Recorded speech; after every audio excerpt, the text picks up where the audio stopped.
Good morning, viewers. In continuation of my fraud awareness lessons, today I want to take up a very important topic that is called business email compromise. Business email compromise is one of the methods by which fraudsters perpetrate their frauds and crimes. And of course, we have earlier, before I proceed further, please do subscribe to my YouTube.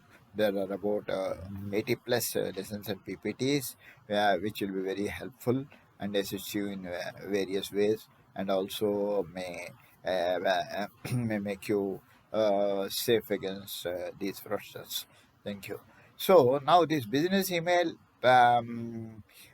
compromise, BEC as it is called in short form, is a way by which the fraudsters attack the victims by careful examination. In the case of corporate BEC fraud, they carefully examine the company, who is the CEO, who is the COO, how are the things are happening, who are the accounts, finance people, and all that one. And suddenly one day the accountant or finance manager gets an email saying when the CEO or CEO are traveling, that I need urgently 1 lakh traveling, and I need the money and all that. And the moment it comes, simply he will send the money, and then he will start inquiring that he got like this one, he has done this good job and all that one, and it will transfer that it is not so. It's a fraud. So the thing is, people instead of thinking and acting, they simply react. They simply react to a situation. That is a problem. That is where the problems all come. So these business email compromises can come in various ways. It can be from clients, from customers, from vendors, from bankers, from CBI, from Income Tax Department, from FBI, or from statutory authorities where your business is concerned, asking you details, saying that sometimes saying that you have failed in this one, and so click on this link and get your details of your dues or things like that one. The thing is, in a multiple ways you get these emails. They all look like real web pages of the particular person or the corporate or the institution or the authority that has sent it. It almost looks like that. Almost 99%. Because even one small alphabet change in the of that email name also, you will make it different from the original one. But nobody cares to go through all that one. They simply take it. If we get a SBI thing, I mean, we simply think it's a SBI thing from our bank. It's if you are dealing with that, they know, sir, because of unfortunately, or fortunately, the development of technology has fortunately given us so much of development and all, but also has enabled these fraudsters and also equally. And they are always, as I keep saying, are more intelligent than us. So they always keep observing. They know already about you, who is your banker and all that one. And so only from that bank you will get an email with that bank website or something like a link where they say already they given that we are updating this one, updating records, and some small details they will give to just to keep you off course that your PAN number is this and other details you please update or things like that. See, they do social engineering. Social engineering is very it's a mind game, and all these frauds see, just like afterwards as fraud examiners, how the mind game has to be played in psychology, applied in catching the fraudsters and during investigation. Before that one, the fraudsters also do the same thing of social engineering and the psychology of the victim, everything. And they will study the victim, if it's a corporate, it's functioning and everything. So this psychology and these brain games, they play first for the fraudster to commit the fraud. Afterwards, we fraud examiners, auditors, or statutory authorities, we play our own games and try to catch the fellow. But what happens in between? In between, the money is lost. Hard doubt any most of it is realized or not. Victim is gone. He goes bankrupt if he's an individual, or even in a corporate also, if it goes off in crores. So coming back to the point, this BAC is a very dangerous scenario because we are living on it. The day you get up, you open your laptop or iPad or something, and then see your messages, everything. Besides that, you go through your emails, and all that one. And even though we put something to spam and all that, still these things perpetrate.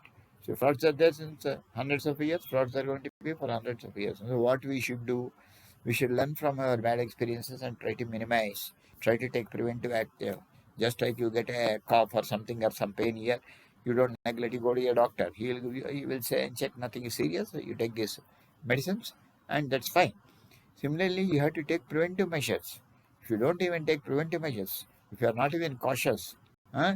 You see, when they say the speed should not exceed 70 kilometers on a road and you go at 100, 120, you know what will happen at that speed when accident happens.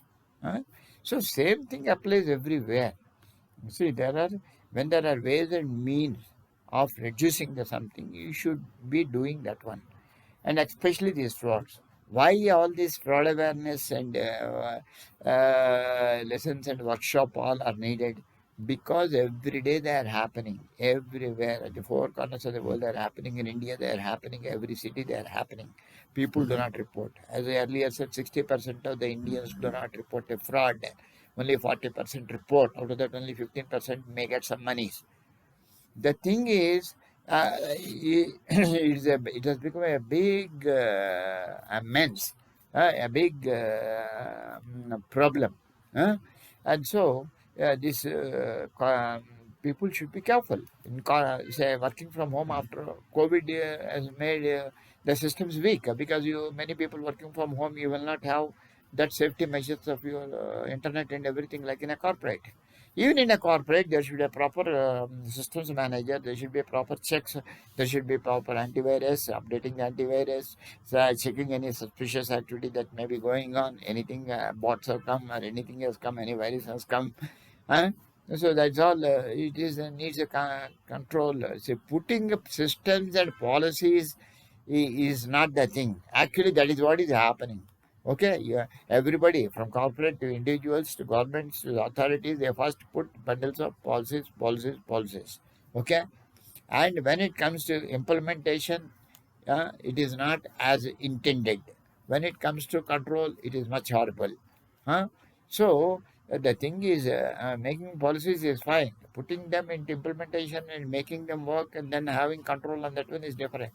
So that should be done at corporate level, and to stop these or to avoid these scams, because it will cost very heavily. Even to an individual, you get some email and we simply open it up and then get carried away by the look of it that it is from a banker. He already gave our PAN or some other reference. He wanted these details. What's the harm? Let us click somewhere. You are already gone. You know what happens? So here what happens, it is social engineering, playing mind games, psychology, all these things will go on. And also on top of that one, you see, this COVID-19 has perpetrated these frauds much more. So what you have to take these precautions of your systems, your antivirus and all these things. And be very, very careful before you part with any monies or before you part with any personal information. If you are not doing like that, corporates and all, what will happen? The data is first also is blocked. The data may be taken off by clicking a link, and then starts another fraud, which is called ransomware, whereby after getting your data, I ask you money to release the data, and it is happening in millions and millions of dollars. Okay, and people simply pay that and get back the data. Okay. Uh, so how much is still kept and all that we do not know. At least these things will happen. So to avoid all this one has to be extremely careful with this business email compromise, and you should be careful that the social engineering is a very dangerous phenomenon. That is a thing, and so. So what you have to see, all emails should be carefully scrutinized before parting with any valuable and confidential business information to a third party. I just jotted down some points which I feel is better if I read out to you. Okay, employees should be constantly educated and trained regarding the possible fraudulent schemes. Okay, the thing is, employees are the responsible employees. They have no training. There are no workshops. Huh? Blaring in the public loudspeakers. So be careful, be careful. Nobody hears it. Nobody understands it. Hmm? And nobody conducts these workshops at repeatedly. Huh? When I was working in an African company, the African boss once told me, Mr. Rao, you should tell these employees morning, afternoon, evening, day in, day out. Otherwise, they don't do it, and you cannot go on blaming them. Same thing applies here. You should be regular. You should be there. You should be constantly think. See, lot of meetings and time passes in most of the corporates and all that, but nobody pays attention to these important issues where data is lost, money is lost, okay, assets are lost, due to fraudulent activities. Okay, so when an email is received informing the changes in bank account and any other important particular, this is another trick played by these vendors and all these customers and all, saying that because is your customer, everything looks properly, even the letterheads are whatever you get, or the way of writing everything. He says my bank account has changed from this bank account where you are remitting amounts or something, but it is this one. Please note this and remit these things. You do that one, and actually it is a fraudulent email, and you lose your money, and it goes out somewhere, and you cannot track anywhere. Because the moment the job is done, they are smarter process. They simply close the thing, remove the money, and that's it. The banker knows. Huh? Some banker negligence also in opening of accounts and all this is a different topic. Okay. Install firewalls and upgrade firewalls on the network of the company. Install and run antivirus, anti-malware on total systems and servers. Applies to corporates especially. Okay. Anything that is suspicious and all that one, or anything that you have found and happened, you first report to the proper authorities, whosoever they are. They may be police or they may be the statutory authorities. Or you report. People do not report. Corporates do not report. They try to solve it at their end. They go to them only after certain things, after their preliminary trials happen, by which time it may be too late.